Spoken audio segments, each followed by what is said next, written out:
G'day. Something caught my eye in today's newspapers. Talk about it. It'll be of interest to people who are probably only in Australia, who are following the case quite closely. Two good articles in the newspapers today, in the Daily Telegraph. There's been some great articles in the past week, but the ones I want to talk about, one by Alan Jones, popular broadcaster, the most popular broadcaster in Australia for the last 20 years or so. And he reminds the government and the leadership about the Yamashita standard and the fact that they are really responsible for what went on, and it's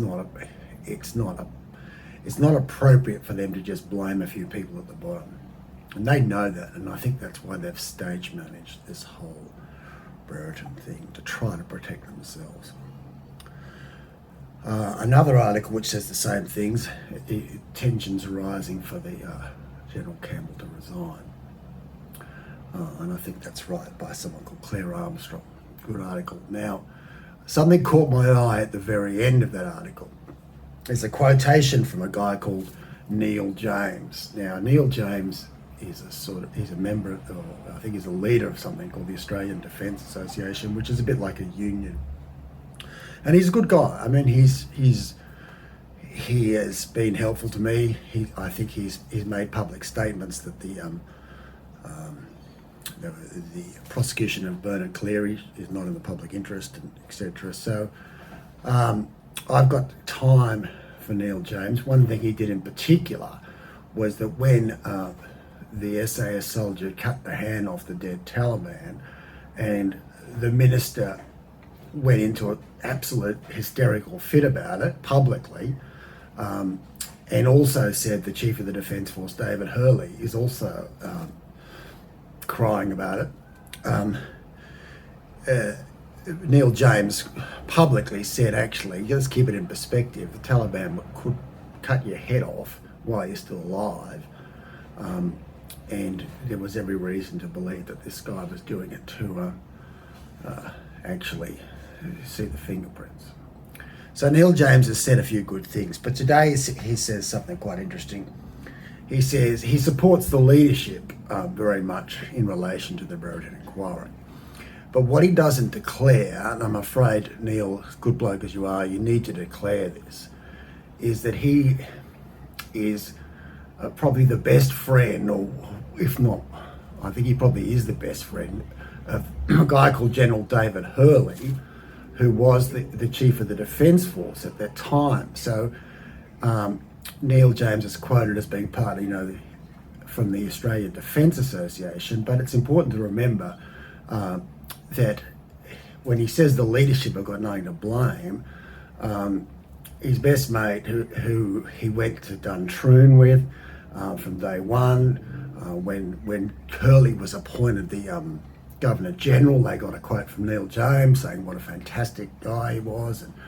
And so Neil James's opinion on whether David Hurley and various other generals who were in charge during that time, whether they should be looked at closely, Neil James's opinion is a little bit biased.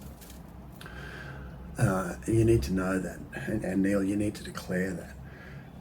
There's another quote which is even worse, from a guy called Daniel Keighran, who won a VC about 6 years ago, I guess. Now, he was a private in the Royal Australian Regiment. Okay, brave guy. But he's quoted as saying, no charges have been laid. I think we need leadership. We have exceptional leaders in place that are dealing with what is happening. It is imperative that they stay. Now, that's a very strange thing for a ex-private to say.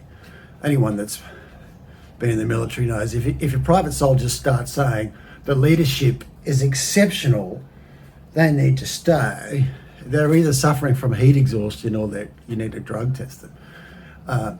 That sounds like a phony statement written by Public Affairs.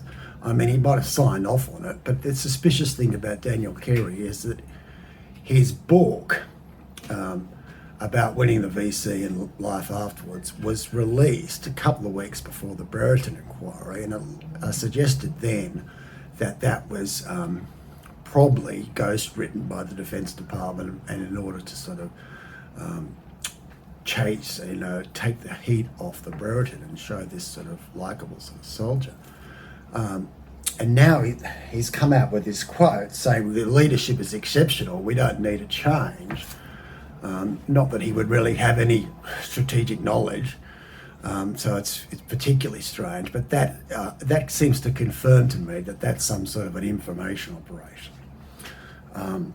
Anyway, luckily the journalist who did the story doesn't take too much notice of either of those quotes, but it's worth keeping in mind that the Defence Department does do underhand, what they call information operations in order to support themselves. And so if you see people supporting General Campbell against the huge, overwhelming feeling of the nation, and they look a bit suspicious, there's probably a reason for that.